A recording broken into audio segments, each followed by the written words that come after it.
Udah kawan mulai.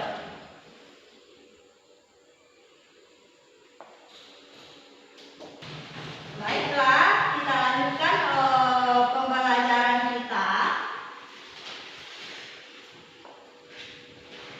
Minggu lalu kita sudah belajar tentang interaksi struktur peruangan desa kota, yang mana Ibu sudah menjelaskan pengertian desa dan pengertian kota.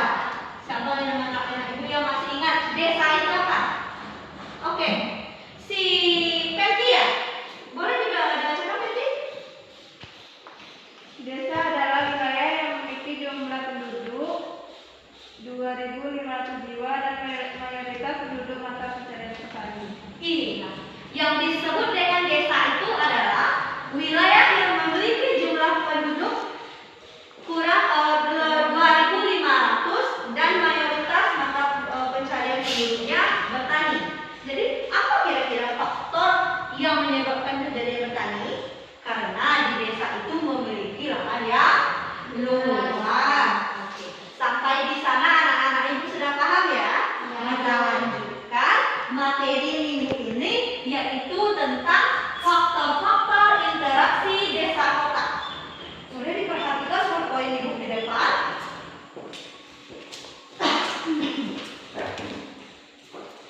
Jadi perhatikan gambar Ibu di depan. Apa yang bisa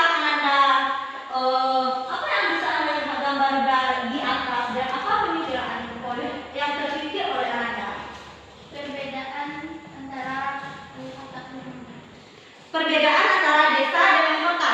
Oke, Reva, hebat. Yang lainnya, ada pendapat yang lain? bentuk bangunan. Bentuk bangunan di desa dan di kota. Oke, hebat Fani. Yang berikutnya ada pendapat lain lagi? Ada? Kok semuanya diam?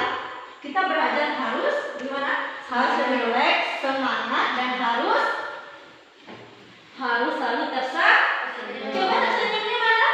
Kok Ibu nggak nampak senyumannya? Karena kita memakai masker. Kita harus patuh protokol kesehatan. Oke. Jadi dari gambar Ibu di depan bisa Anda perhatikan, yaitu yang pertama desa, yang gambar desa, yang kedua gambar kota. Jadi perbedaan yang terlihat itu karakteristik. Jadi sangat jelas terlihat ya perbedaan antara desa dengan kota. Perbedaan kalau dilihat di sini dari segi pembangunannya. Kita lihat bagaimana bentuk pembangunan di kota. Modern, sedangkan di desa tradisional.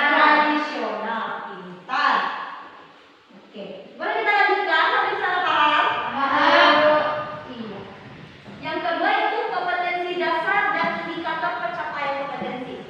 Kompetensi dasarnya menganalisis struktur keuangan desa kota, interaksi desa kota, serta kaitannya dengan usaha pemerataan pembangunan. Serta IPK-nya atau indikator pencapaian kompetensi menganalisis faktor-faktor interaksi desa dan kota.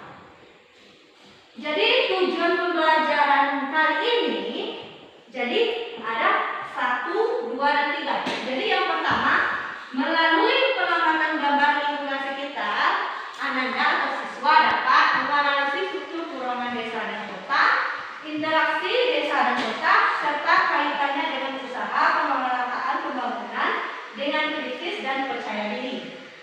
Jadi Ananda bisa mengamati lingkungan sekitar.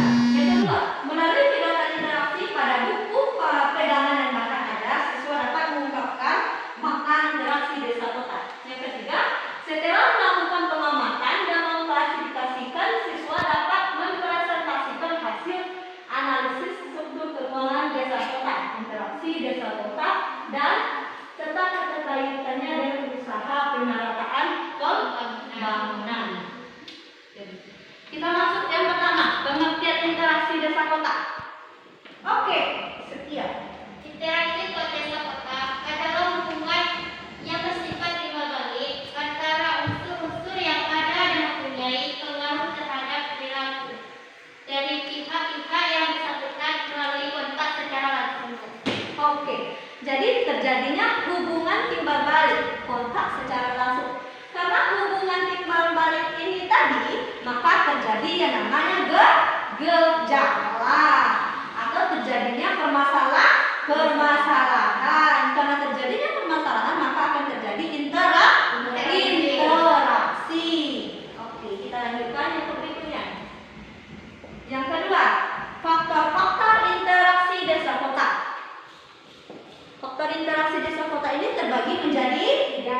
juga. Siapa namanya Ibu kira-kira yang bisa? Ya, Bu.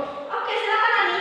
Faktor-faktor interaksi desa kota yaitu adanya wilayah yang saling melengkapi, 2. Kesempatan untuk berintervensi, 3. Adanya kemudahan transport. Yang ketiga, kemudahan transport. Yang pertama, adanya wilayah yang saling melengkapi. Yang kedua, adanya Kesempatan berintervensi, kesempatan berintervensi. Yang ketiga, adanya kemudahan transport. kemudahan dalam transfer. Berarti dilihat dari aksesibilitas. Isam. Oke. Saya belum mengerti bagian pertama adanya wilayah yang saling melengkapi.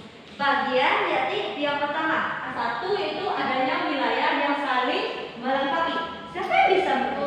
Oke, Reva. Adanya saling melengkapi antara wilayah desa dan kota atau regional mobility. Dari gambar Ibu di depan bahwasanya dampak perbedaan karakteristik dari wilayah tertentu.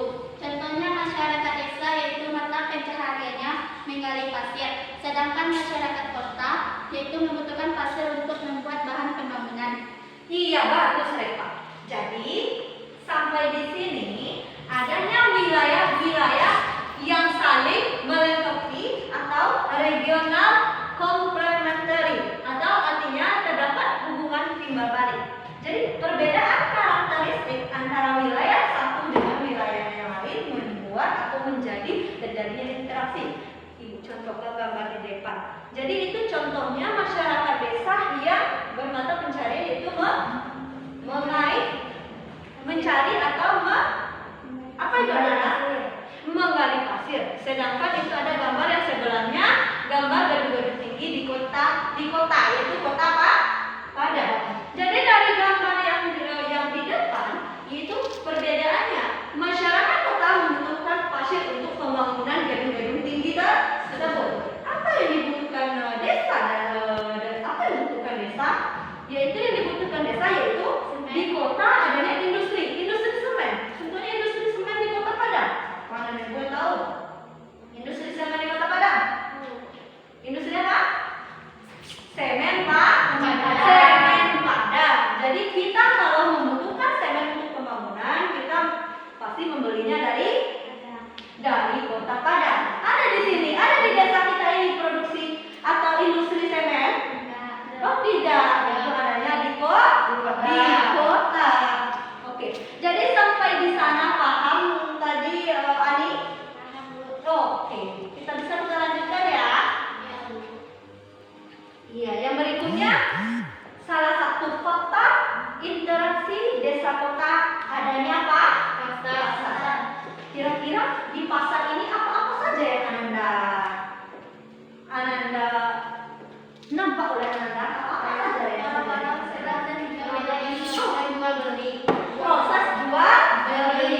proses jual beli. Jadi di sana kita bisa memenuhi kebutuhan hidup kita, baik dari segi sandang, pakan, pangan. Jadi di sana ada jual baju, ada jual sembako, ada jual beras, Jadi di pasar ini terjadi interaksi berkesanan. Oke, kita lanjutkan. Jelas gambar Ibu di depan? Jelas. Siapa yang bisa menjelaskan gambar Ibu di depan? Saya Bu. Oke, Fenty, silakan. Jadi begini Bu, industri dan jasa di kota yang dibutuhkan oleh masyarakat desa adalah industri pakaian, toko buku, jasa dokter dan guru. Sedangkan yang dibutuhkan oleh masyarakat kota adalah buah-buahan, sayur-sayuran, dan kayu untuk bahan pembangunan.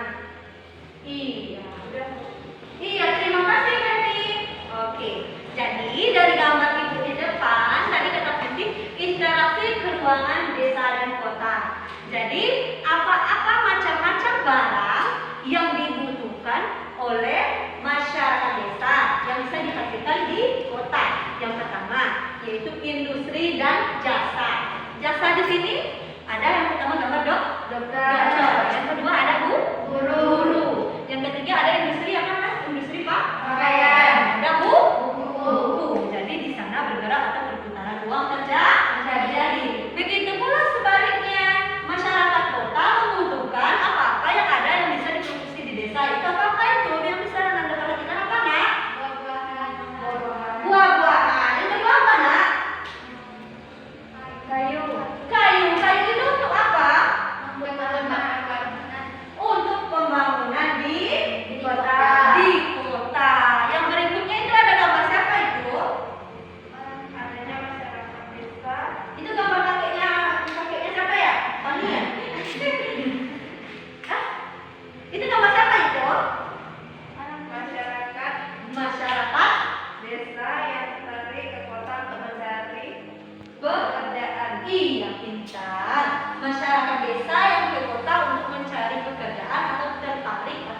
dengan fasilitas dan lebih parah dengan kehidupan yang akan lebih baik.